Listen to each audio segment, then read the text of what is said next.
This is Vietnam. It is in mainland Southeast Asia. In the 1800s, the French colonized Indochina, which means they took over Vietnam. But by the 1930s, the Vietnamese people were not happy with the French ruling their country, which resulted in the founding of the League for Independence of Vietnam, also known as the Viet Minh. This group pushed for the independence of Vietnam and was led by a man named Ho Chi Minh. Ho Chi Minh tried to lead a revolution similar to the United States Revolution. They pursued this movement from the 1930s into World War II. Unfortunately, even after World War II, the French still did not gain Vietnam their independence. This sparked the First Indochina War, which lasted from 1946 to 1954 and resulted in partitioned Vietnam at the 17th parallel into Communist North Vietnam and non-Communist South Vietnam. After that, at the end of the 1950s, there was an uprising against South Vietnam, much of it in South Vietnam. There was a group called the Viet Cong, which was a big group of communists that led this uprising. They became stronger with the support of North Vietnam and the Ho Chi Minh Trail. This was the beginning of the Vietnam War.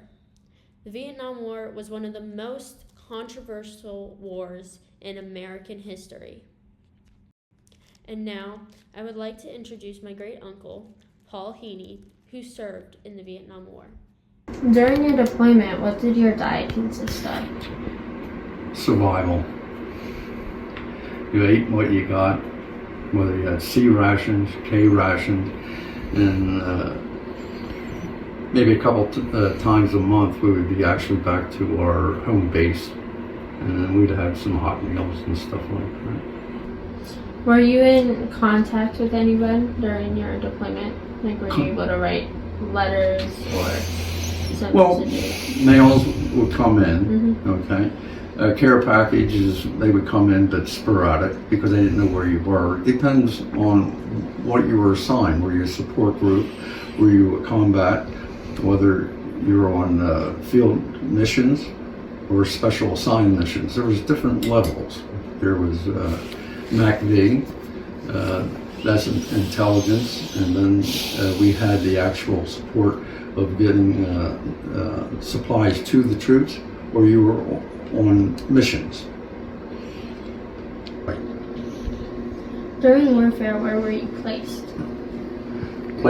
I was all over Vietnam, whether it was Pleiku, Quy Nhon, Phin Nhon. My last duty station was Phan Thiet, that's in the southern part of Vietnam. I was with the MACV and the SOG. Most of it was classified. In the Vietnam War, the U.S. fought against the North Vietnam Communists. They were allies with the Viet Cong. The war's duration lasted from November 1st, 1955 to April 30th, 1975, nearly 20 years. There were over 882,000 Vietnamese deaths, and over 56,200 U.S. soldiers were killed. U.S. veterans coming home were traumatized from ongoing warfare, losing their friends, and witnessing a horrific war.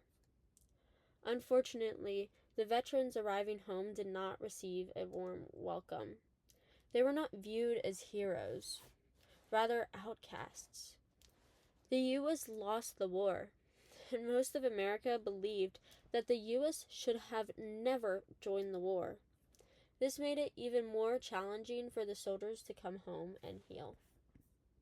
So the biggest controversy that is still talked about today is whether the U.S. should have joined the war or not. What is your thoughts on this topic? I was a high school student, and I wasn't really looking at the main issues, what was going on in the colleges, whether it was Kent State. There was a lot of different turmoil. There was the propaganda and people taking issues. And the school students were more into expression of their opinions, whether their opinions were right or wrong. It was a political football. There's greed. There's people in the industries. They want to sell ammunitions. It's a money market. But as for the Vietnamese, the communist takeover, people were suffering for fighting for freedom. Okay, and at the age of 18 and 19, all I wanted to do was service my country. I always wanted to go into the military, whether it was the Marines or the Army, and that's what I did. And I took orders, and I did my job. But this conflict between people and their opinions, they don't know the whole story of both sides. Unfortunately, that's a part of our life. It's happening right now. People don't have, there's one story, there's the right story, there's the left story. And everybody takes a side, and they don't look at both the left and the right. My last question is, how has your life been since the war, and what's the biggest thing that affected you? I don't wish war on anyone, okay? For a combat soldier, it stays with you all your life. Your decompression, we didn't have it. World War II veterans were in a better situation coming home, and they had time to talk to their buddies. They were on a ship for a couple of weeks. We were taken directly out of combat in Vietnam and just dumped home. And we were spit on. So we didn't have a natural psychological adjustment. And we had the PSD, post-traumatic stress syndrome. I got it today. But over 50 years, I adjusted pretty well. But unfortunately for the majority of the soldiers, they are suffering, whether it's drugs, living with their pain. It's a mess.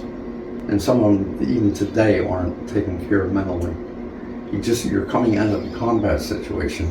It's in your heart the rest of your life. Thank you. You're welcome.